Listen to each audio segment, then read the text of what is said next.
Hi, hello, my name is Gomer Joseph. I hope you've all been having a great day so far. Welcome back to another True Crime Tuesdays video. If you are new, I welcome you. Before I discuss today's case, I'd like to mention my Christian suspense book series titled Never As It Seems. The first book in the series is available on Amazon, and you can read it on any device on the Kindle app. But you can also get it for free if you have Amazon Prime. If you're interested, the link will be in the description box below. Today I'll be discussing a requested case of the unsolved Freeway Phantom murders. As I researched this case, it was eerily familiar to the unsolved Atlanta child murders, which I made a video on, earlier on when I was covering these cases on YouTube. And if you do watch that video, please don't judge me too harshly.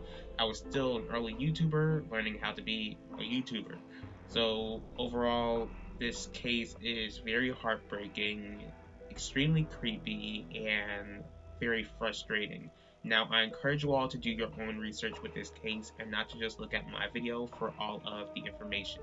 Here we go. So I guess that the best way to really start this video is to pretty much discuss the first victim. So on April 13th, 1971, 13-year-old Carolyn Spinks, who was one of 8 siblings raised by a single mother, props to the mother because it's already hard raising a child on your own, but to actually raise 8 children on your own, that's, you gotta have a lot of strength for that.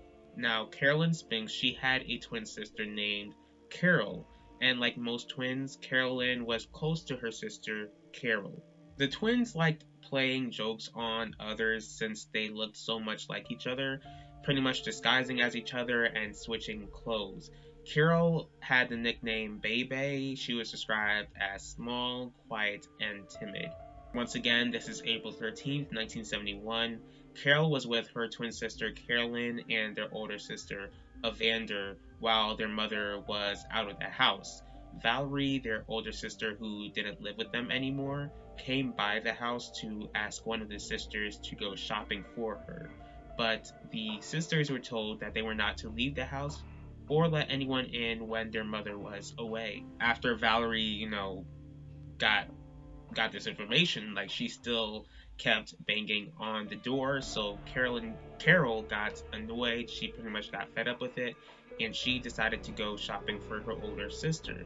Now, as Carol was walking to the store, she actually got caught by her mother, and she had a lecture. But her mother told Carol to go shopping and that they'll talk later when Carol got back home.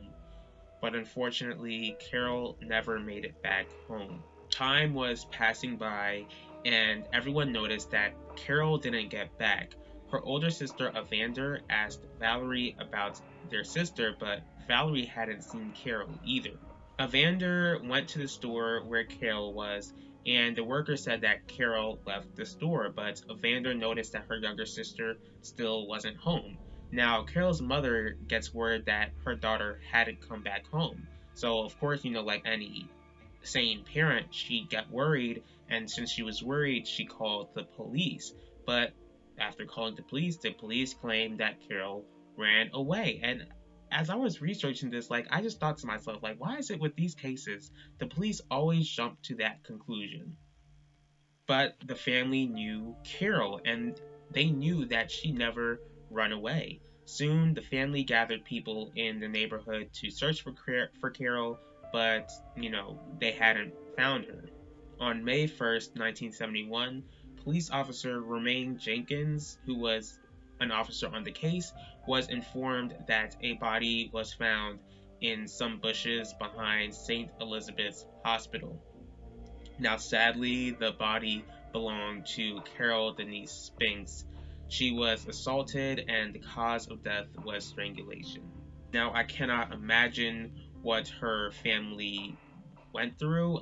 They were absolutely devastated by the news of Carol's death, and especially her mother, since her mother, allowed her to go to the store by herself, and her sisters felt guilty that they let her go, but none of them, this isn't, her death isn't their fault.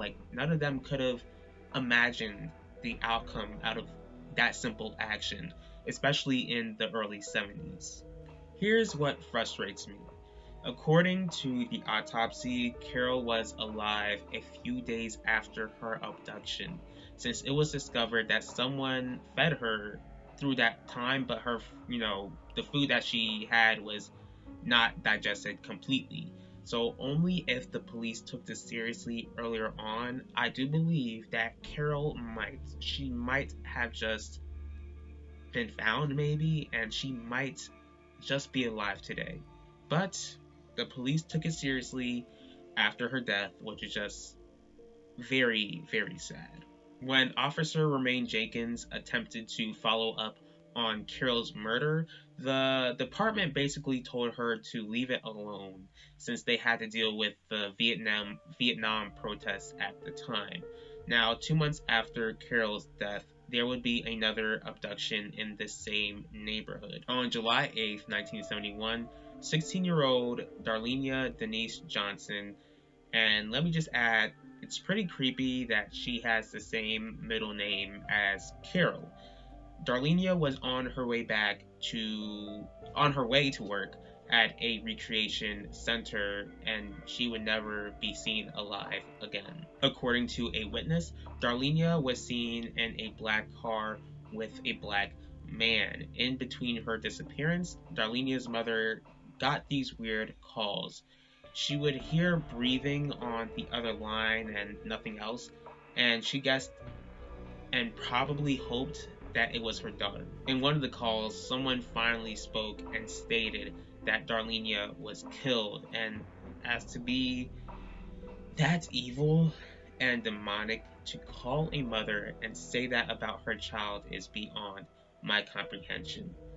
After this call, Darlenia's mother called the police, but it's the early 70s, they didn't have the technology to trace a call during those times. On July 19th, 1971, 15 feet away from where Carol was found, on a roadside, Darlenia's body was found. She was sexually assaulted and strangled, and she was identified by her clothing. On July 27th, 1971, 10-year-old Brenda Fay Crockett was described as a beautiful girl, had beautiful dimples, and loved going to church.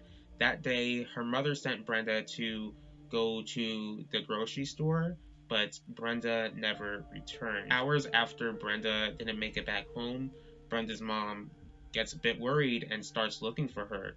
Hours later, the house gets a call, and it is from Brenda. Bertha, her younger sister, who was like 7 at the time, she gets word from Brenda that a white man picked her up and that she'd be back home in a cab.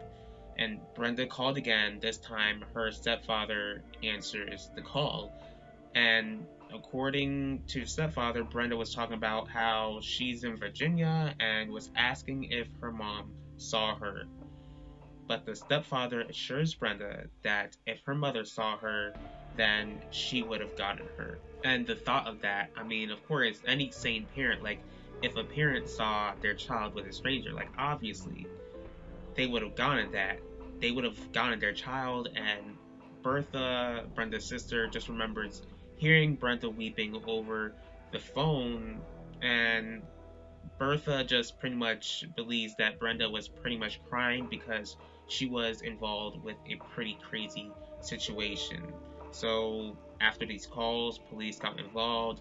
Then the next day, the family was devastated to hear that Brenda was no longer alive. She was discovered by a hitchhiker at Route 50, assaulted and strangled. So clearly, with 3 dead girls dying the same way, there's clearly a pattern. Police believe that Brenda's calls were rehearsed to throw the investigation off, believing that the suspect wasn't white and that Brenda most likely wasn't in Virginia in the first place. So on October 1st, 1971, 12-year-old Misha Yates was sent to the store by her father. She made it to the store, bought the items, but that's the last place that she was seen alive. 3 hours later, Misha was discovered at Pennsylvania Avenue, assaulted and strangled. After Nino Misha's death, a newspaper named the serial killer the Freeway Phantom. People in the neighborhood were extremely nervous. Police didn't think that the killings were connected, and I honestly don't see why. But with pressure from the media, they decided to look at them as if they were connected. On November 15th, 1971, Brenda Denise Woodward, and do you remember the middle name Denise? Very creepy. She was 18 years old at the time, and she had dinner with a high school classmate. Now, Brenda, she went on the bus to go home, but she never made it home. 6 hours later, the body was found in a grassy area outside of Prince George's County Hospital. Unlike the other girls, Brenda was stabbed, assaulted, and strangled. Not only that, but a letter was found on Brenda, and the letter said this.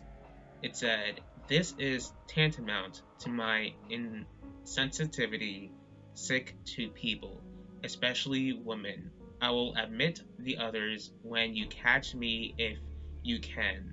Freeway Phantom." These notes always get on my nerves because the killer is clearly taunting the police as if killing these people's daughters and sisters is a game. And this only made people in the neighborhood, especially little girls, even more nervous. What's crazier about this note is that Brenda was the one who wrote it. Of course, she was forced to write this note. Since the note didn't appear shaky, especially when Brenda was in a very stressful situation, police believed that she had a hidden message in the note, especially with like certain words that were capitalized and not capitalized, as if she was trying to name somebody or something. But I mean, to this day, I don't think they've been able to decipher it. On September 5th, 1972, Diane Denise Williams was 17 years old at the time. Diane was described as someone who was beautiful, smart. She had a boyfriend named James who she visited that night, and she was seen getting on the bus. Like Brenda, she didn't make it back home. The next day, Diane was discovered on I-295, strangled, but not assaulted like the other girls. With more investigation, the police discovered the same green fiber on most of the girls, but couldn't find it on Darlenia's because of the decomposition level. Further into the investigation, there were a few amount of suspects. There was a man named Robert Atkins, especially since he sometimes used the word tantamount, which was found in that letter with Brenda. Since there were no green fibers and, no DNA connected with Robert Atkins, he was no longer looked into as a suspect. There was this inmate named Morris Warren who claimed that people part of the Green Vega rapist gang were responsible for these murders, but he, in exchange for the information, wanted a release from prison and a $10,000 reward in order to go ahead and share what he claimed to know. So the police, they decided to take him on a ride-along to try to see if he was actually telling the truth. So as they're on this ride-along, Morris is pointing to sites, but there were inconsistencies with what he was saying during this ride-along. So he was pretty much seen as somebody who made the police doubt him. Not only that, these, Green Vega rapist gang members started doing their thing a year after the murders. So as the case grew cold, the families were very desperate for answers. Officer Romaine Jenkins became sergeant, and she wanted to look into this case with fresh new eyes. But she discovered something absolutely shocking and unacceptable. 100% of the forensic evidence and case files related to the case were destroyed. The explanation that Romaine was given was that since the case was forgotten, people assumed that it was closed, which was why 100% of the evidence was destroyed. Now, she had no other choice but to look into FBI files, but could only find, a tiny bit of info. She, praised God, she was able to get notebooks from former detectives on the case and revived the case files by the grace of God. But no matter how hard Romana Jenkins worked, no arrests were made. Basically, it's been almost 50 years. 50 years since these murders took place, and it is such a shame that the families were forced to endure decades of never knowing what happened to these girls. Like, these girls had a bright future ahead of them, but some unknown monster, decided to snatch their futures away. And I pray for these families, and I pray that they get the answers that they are searching for. I pray that they get the answers that they've been searching for decades. The God that I serve, the God of the Bible, is a God of justice, and He will make sure that justice is served. I thank you all for taking the time in your day to watch this video. If you did like this video, please feel free to hit the like button. If you'd like to go ahead and share your thoughts on this case, please leave your thoughts in the comments section. If you'd like to see more videos from me, please feel free to subscribe and click the bell to be notified about the next video. If there's a certain true crime case that you'd like me to cover, let me know. I will see you all for the next True Crime Tuesdays, and I will talk to you all later.